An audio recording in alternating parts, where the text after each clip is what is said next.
కేంద్ర ఆర్థిక మంత్రి అరుణ్ జైట్లీ చంద్రబాబు సర్కార్కు షాక్ ఇచ్చారు.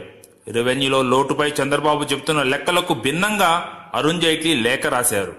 రెవెన్యూ లోటు భర్తీ కింద కేంద్రం నుంచి వేల కోట్లు రావాల్సి ఉందని చంద్రబాబు చెప్తుంటే అరుణ్ జైట్లీ మాత్రం ఇక మీకు ఇవ్వాల్సింది చిల్లర మాత్రమేనంటూ తేల్చేశారు.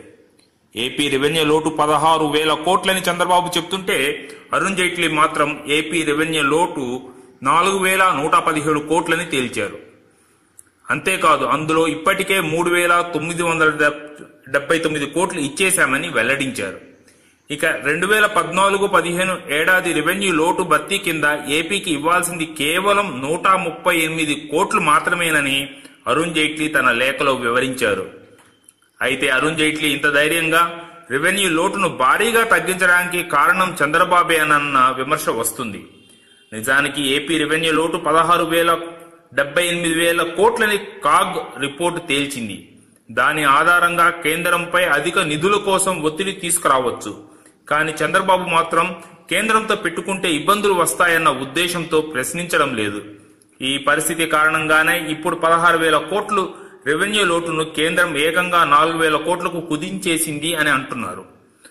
138 కోట్లు మాత్రమే ఇవ్వాల్సింది మిగిలి ఉందని జైట్లీ చెప్పడం బట్టి ఇక రెవెన్యూ లోటు భర్తీ భారం నుంచి కేంద్రం తప్పుకున్నట్లేనని చెబుతున్నారు. అయితే కేంద్రం వాదన మరోలా ఉంది. కొత్తగా ఏర్పడిన ఏపీ రెవెన్యూ లోటు ఉన్న మాట వాస్తవమేనని, కానీ ఏకంగా 16,000 కోట్లకు చేరడానికి కారణం చంద్రబాబు దుబారా ఖర్చేనంటున్నారు.